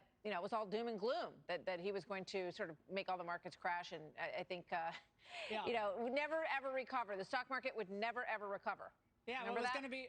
Yeah, Martha, you hit the nail on the head. In the spring, it was the Great Depression was coming. It was going to be not just a long, dark winter. It was going to be a long, dark decade. We heard some people saying, was it going to be a decade before we'd recover? How can any incumbent president overcome a depression, a pandemic, and in concern about his tone? That was never possible. And I've got to say, for whatever people think about Donald Trump, the personality, he never gave up on his winning formula of policies, which is America first, enforce the border, tighten the labor market, see wages go up, which you saw $6,000 for the average family income, median family income through the last year. These were significant advances for African Americans, Latinos.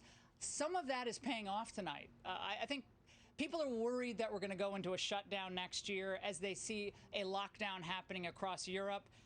And I think that lockdown versus liberty dichotomy, I think in the end that ended up helping with women who want their kids back in school.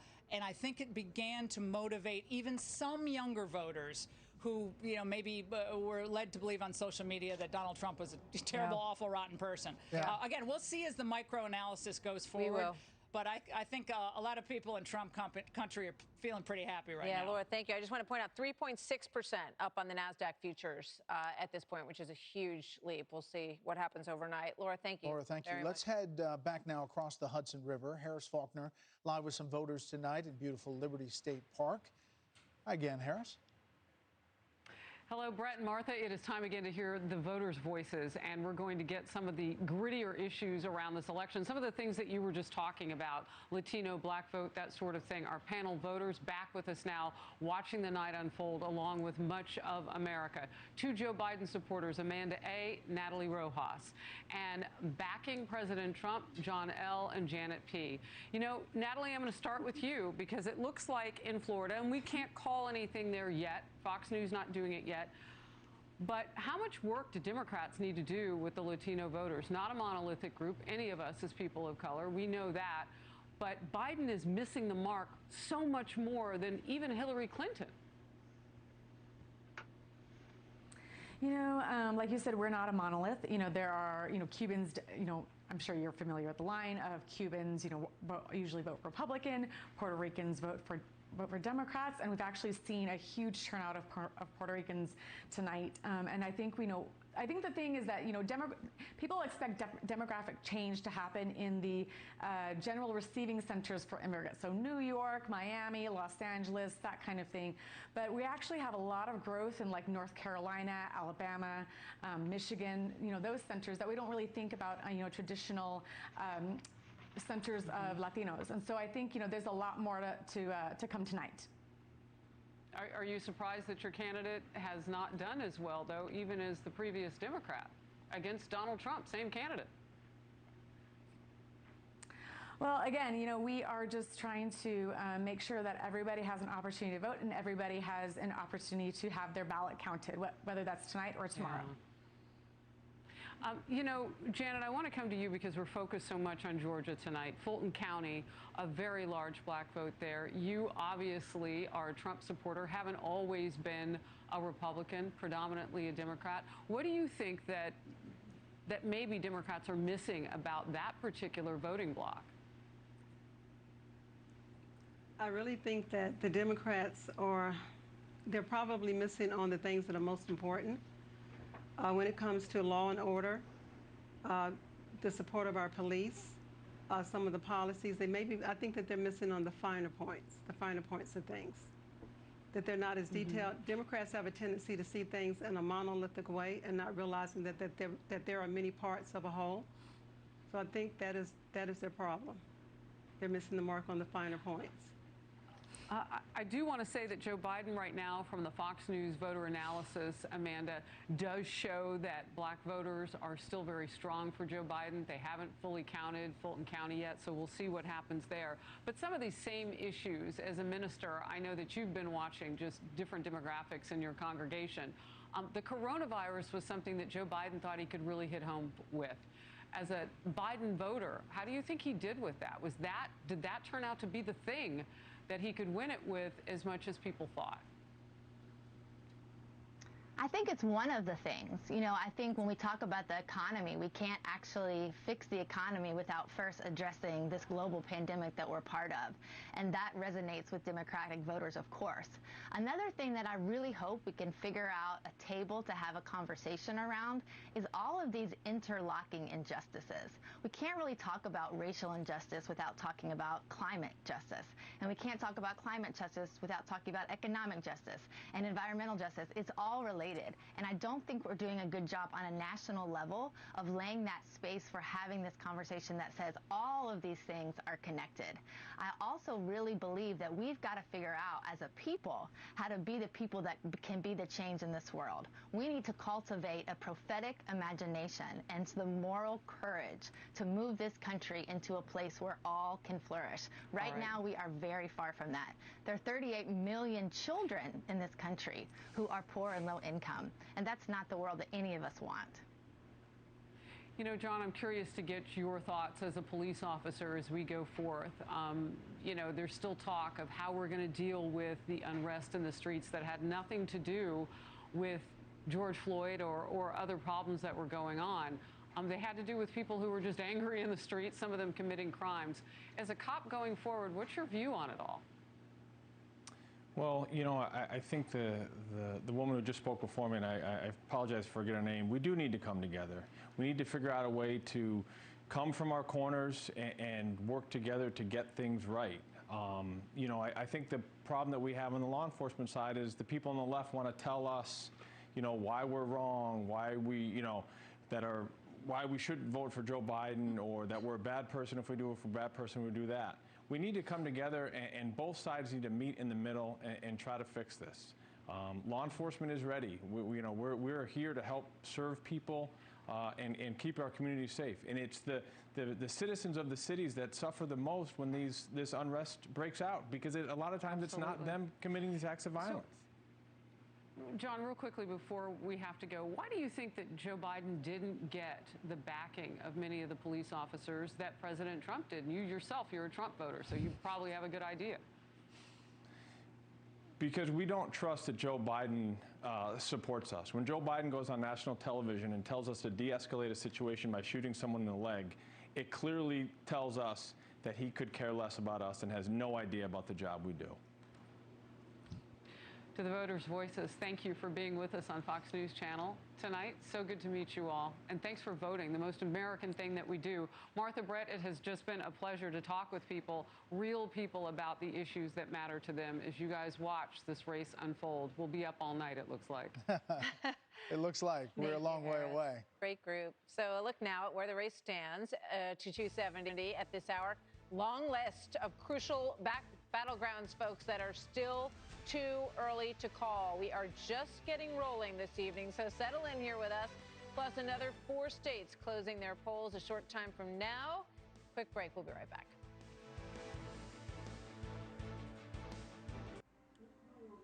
Sweetheart, do my forearms look bigger? They look the same. I've been spinning faster recently. I think they're getting bigger. Feel them. Yeah, they kind of feel bigger. Yeah, cool. Sorry. Switch to Progressive and you can save hundreds. You know, like the sign says. Do you have any idea how your mattress affects your body and how well you sleep? Is it too hard or too soft, causing you to wake up with sore shoulders, back, or hips? Are you uncomfortable because you're too hot or too cold?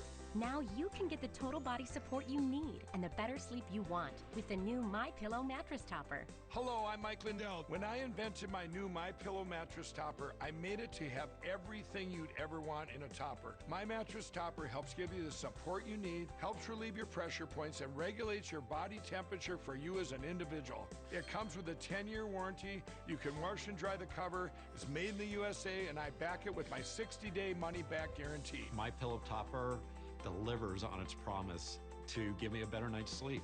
Call now to get your very own MyPillow mattress topper. Use the promo code and Mike will give you 30% off and 2 standard MyPillows absolutely free. Order now.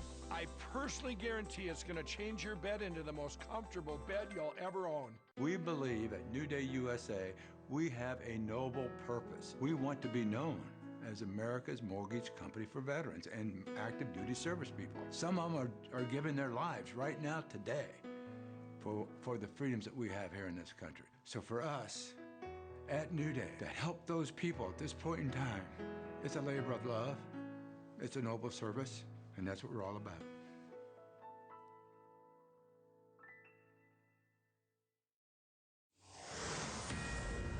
The Fox News Decision Desk can now project that President Trump will defeat former Vice President Joe Biden in the state of Utah.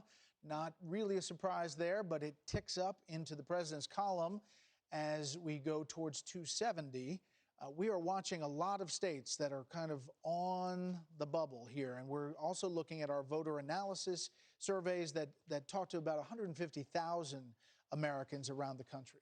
So let's check in with Shannon Bream, who is here with more analysis of all of that fascinating information that's deep in all these pages. Hi, Shannon. Hey, Brett and Martha. So let's look at Florida, where it's very tight and it hasn't been called yet. If it does go for President Trump, here is going to be one of the keys why.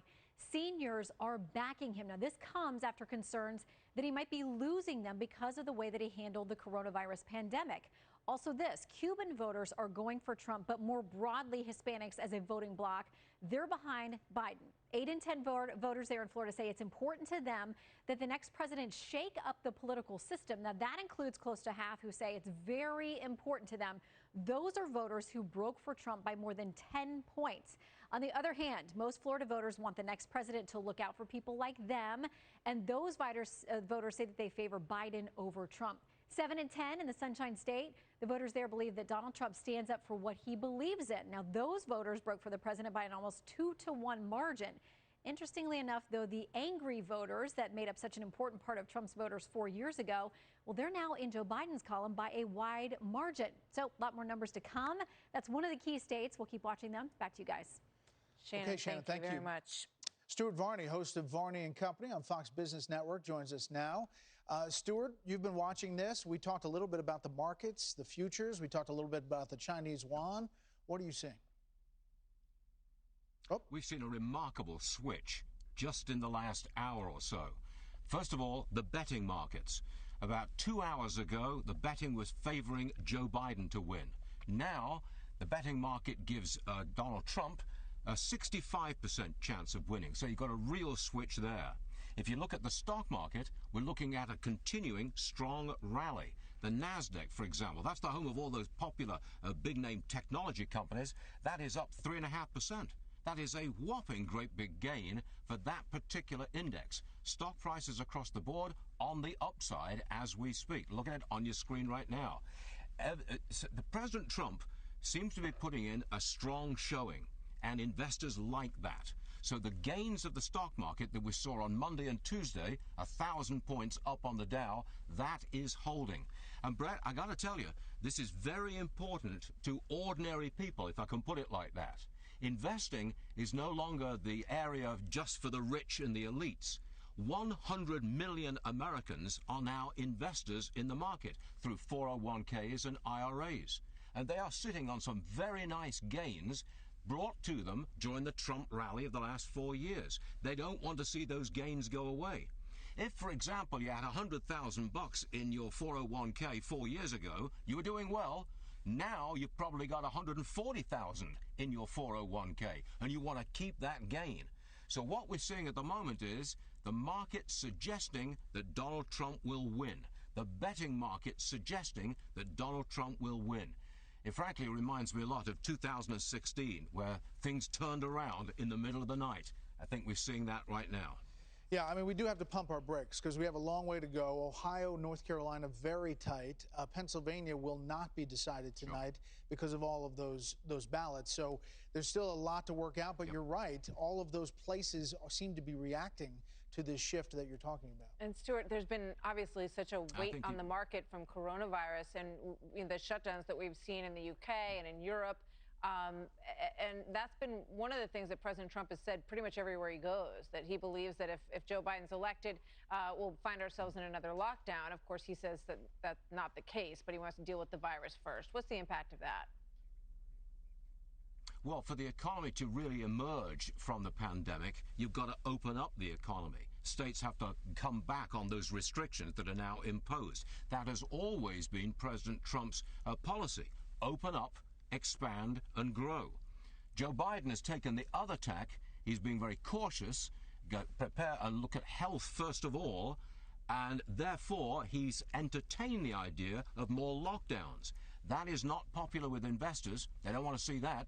They want to see growth and prosperity, and you get that by opening up.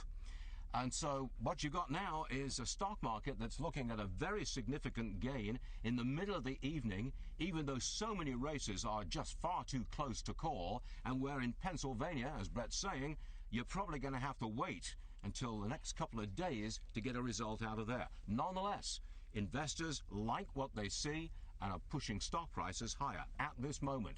That could all change, of course. That's what happens on the market. But as of now, investors are putting their money into stocks, and stock gains are holding.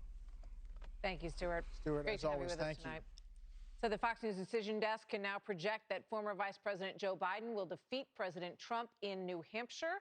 Let's put that up and see the impact of that on the overall numbers here. Biden 53%, 44% as we take a look at the big picture here. You've got President Trump with 115, Joe Biden with 133. You know, New Hampshire was a state that the president lost by just close to 3,000 votes last time around. And we've talked about this, but there were a number of states that early on the Trump team was looking at as places that they could turn into Trump states, places like New Mexico, Nevada, places like Minnesota and New Hampshire. So this is the first one of those four that we're seeing tonight, and it's clear that Joe Biden is very comfortably holding the lead, even more so than Hillary Clinton did. And the president made a stop in New Hampshire, at least one. I know the vice president went there as well. We're back with our panel. Britt, what are you seeing right now? What are you feeling right now? A couple of things. The betting odds had once gotten up as high as 78% for Trump. They dialed back to 60-something now at about 70, so he's still the favorite of people who are betting their money tonight. But put the caveat on that, because I've had people asking me, what are the Vegas casinos have better pollsters than the Washington types? It's just market money. It's market money. I mean, that's what this is about. I mean, you know, Stuart made the point. I mean, people are betting their money in stocks, and people in China are worried about the yuan, and the trend is in that direction. Now, look, we got a long way to go tonight. Yeah. But at a minimum, I think it's fair to say that a lot of what the pollsters were telling us about how this was going to go, and there were many that had, you know, Trump losing on a bunch of these southern states. And Florida, +5. Florida, yeah, exactly. They're off again. And we've been through this before. We all thought, you know, that the pollsters who made those projections in the states 4 years ago and got it so badly wrong would have it figured out by now. You know, Trump may not win, but he certainly made them look bad tonight in a bunch of states, including, you know, as you point out, Florida being one of the main ones. Yeah, I mean, one thing that seems clear, Dana, is that we talked about the fact that this was either going to be a landslide for Biden, that was the one option that was on the table, or a really tight race, and it's looking like it's shaping up to be the latter. I think, you know, any idea that there was going to be a blue tidal wave, that is absolutely impossible now, it looks like, and especially because you see North Carolina so close. And if Tillis is able to win his seat there, because think about it, you know, Cal Cunningham, the Democratic challenger, he had a big sex scandal about a month ago on the same day that Tillis comes down with COVID. And what happened? Tillis stepped on the gas in order to campaign. Cunningham really kind of went silent. He didn't want to answer questions or anything. And so it's almost like he sat on that lead and he watched it fade. And to the point about New Hampshire, I have really thought that Trump would be able to win New Hampshire, given that he had only lost it by 2,700 votes and there was so much enthusiasm up there for him. But think about what the campaign manager, Bill Stepien, did for President Trump. Takes a look at that and says, that might not work, but where did they focus? Way down in Florida. And you think about Donna Shalala, who was the former Secretary of Health and Human Services, and then she's a congresswoman. She lost her seat tonight, the Democrat. And Maria Salazar, the Republican challenger, is going to pick up that seat. Now, can they replicate that kind of support from Latinos and Cubans from that Miami-Dade area across other places? You know, possibly so, and that could be a big difference maker between when some of these states come down to the wire like they are. Juan, your thoughts? Well, you know, I'm curious. I mean, I think the pollsters told us early on we would see what they call blue haze or blue mist or red mist and red haze. No, red mirage. What haze is well, you know, it's different haze. But sounds like a stripper. No, it sounds like Jimi Hendrix. Wait a second. It's not even midnight. Blue haze. I don't know where you've been. I don't know, she's playing somewhere. But the point that I'm trying to make is mail-in ballots. I still am at a puzzle as to when that cache of votes gets counted. And we have not been accounting for that. Now, the projection... What do you mean we haven't been accounting for it? Well, we haven't called those races. Right, that's why. But if you could think about the clear direction of this night in the direction of President Trump, it would seem to me that you would also say, well, gee, turnout seems to have gone up on both sides. And the president's strategy was to have big vote tonight, election night, for him. And we may be seeing some of that reflected. The question is then, where are those mail-in ballots? Did they exist if, in fact, turnout is up, as we believe, on both the Republican and Democratic side?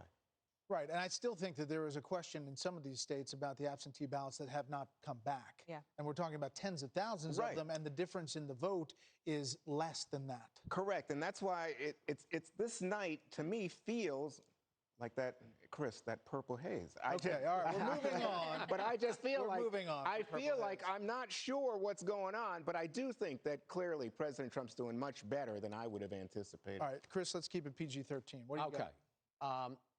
I think this night is totally up for grabs still. I agree that the early, easy Biden victory is off the board, but that was one of three scenarios. The other scenario was a narrow Biden win and a narrow Trump win, and those both are still absolutely open. And, you know, while it sure looks like Biden is going to lose Florida, the fact that the Fox News decision team hasn't called Florida yet says to me, you know, maybe it's a small margin, but there's still up for grabs. The fact that North Carolina is too close to call, that Georgia is, you know, because of irregularities. We haven't really gotten anything firm on Pennsylvania or Michigan or Wisconsin or Arizona. Basically, if it were a tennis match, I'm now going to switch from each side is holding serve. And they're winning the states they were expected to win, and the states that were up for grabs are still up for grabs. I think the story of this night has really not been told yet. Yeah, which is exactly what we were told from the very beginning, to sort of go slowly and be patient and wait for these waves. This is an unprecedented situation to have 100 million early votes that need to be counted. They're paper, they've got to be opened up and all of that. Just with regard to Georgia, Fulton County is now going to stop counting at 10:30 p.m. and will resume their count at tomorrow morning. So don't expect, you know. So that's Pennsylvania and Georgia, that we're not going to get any answer on tonight. No Philadelphia count, no Fulton County count until tomorrow. So those are huge chunks of votes in both of those states. So we got North Carolina, Ohio, Pennsylvania, Iowa all seem to be toss-ups still at this hour, correct? Yeah, that's right. Absolutely. And we still haven't called Florida, right? We have not. But, you know, somebody on this desk lonely. called Florida and then had to take it back 20 years ago. I can't imagine who that was. I think we may have we're still reeling from it. And the call turned out to be right, didn't it? It did. In the end, I'm just exactly. 37 days. I'm just joking. 37 days later, but it turned out right. It was right all wrong. All right, 4 more states closing at the polls in coming minutes. We'll have some new info on the other side of the break. And as Democrats hold on to their majority in the House, Republicans are looking to hold their majority in the Senate. We're going to take a look at where some of those hotly contested races, very interesting night for these Senate races, that is next.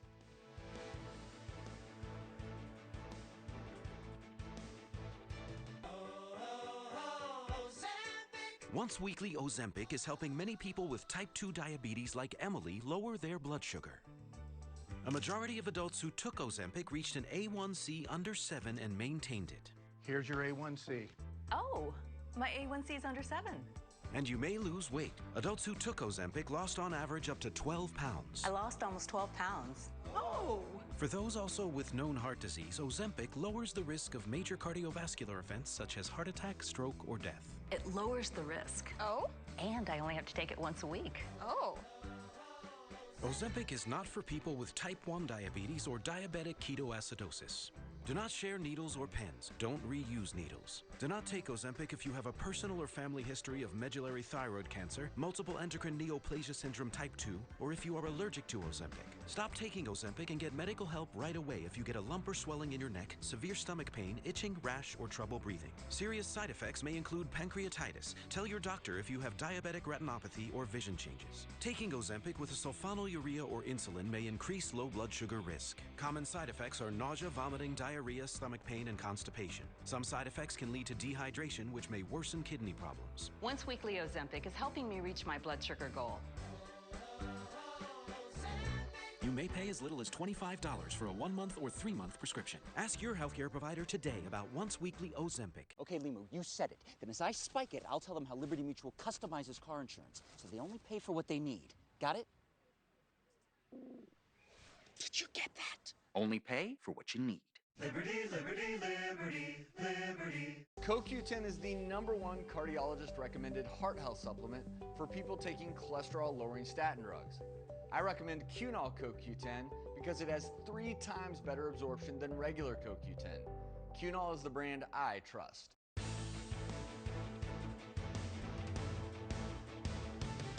Back here on election night, let's go back to Bill Hemmer with a look at where we stand right now. A lot of places we're still waiting for. I tell you, there is so much action on this board. I'll just give a spin here in Pennsylvania right now. I mentioned a few moments ago that the Trump team thinks that the blue-collar worker is coming home in Pennsylvania, northeastern corner of the state here.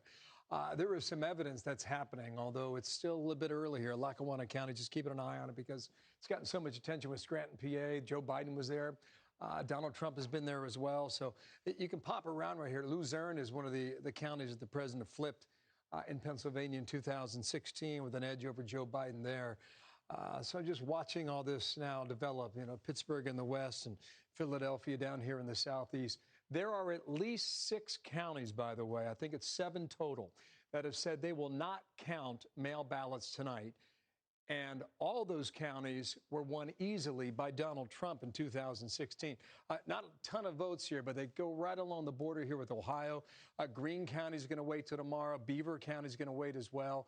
Mercer County also, where it's 73% of the vote in that county. So you're going to see a little of this action tomorrow roll in from some of these counties that said, we don't have enough poll workers to run the booths today to make sure that the vote goes smoothly. And that's why they said we're going to punt on the mail ballots until tomorrow. So we'll keep an eye on that. I mentioned the blue-collar worker. I think this is fascinating, guys. We talked about it earlier. Just want to double back a little bit to a moment here in northeastern Ohio. Here's what I want to show you. Okay, wow, it just changed yet again. In 2016, we knew Trump was in the game when northeastern Ohio was flipping. From 2012, it was all Democrat. 2016, the president flipped these counties. In 2020, look where they are again. Here is the point now, okay? Up here in Ashtabula County, president's got 60% of the votes. 4 years ago, same number here, he had 60% of the votes. 2020, down here in Trumbull County, 54.6. 4 years ago, he's outperforming his number from 4 years ago. What does that mean? That means that blue-collar Democrats who crossed over and voted for President Trump are still with him in 2020. So you can make the case now, if these voters are with him on the eastern border of Ohio, so too are the same in Pennsylvania on the other side of the border there. And that is something that will play out in days to come, guys. Thank you, Bill. All Great right, let's point. go live now to Columbia, South Carolina. Winning Republican Senator Lindsey Graham speaking in his acceptance speech, defeating Democrat Jamie Harrison, who spent $104 million in that race. Let's listen now. Charleston. We're not going to forget about the blocking and tackling of politics. I will never take my eye off the ball of taking care of the state interest in Washington. Now, I also want to find common ground where I can.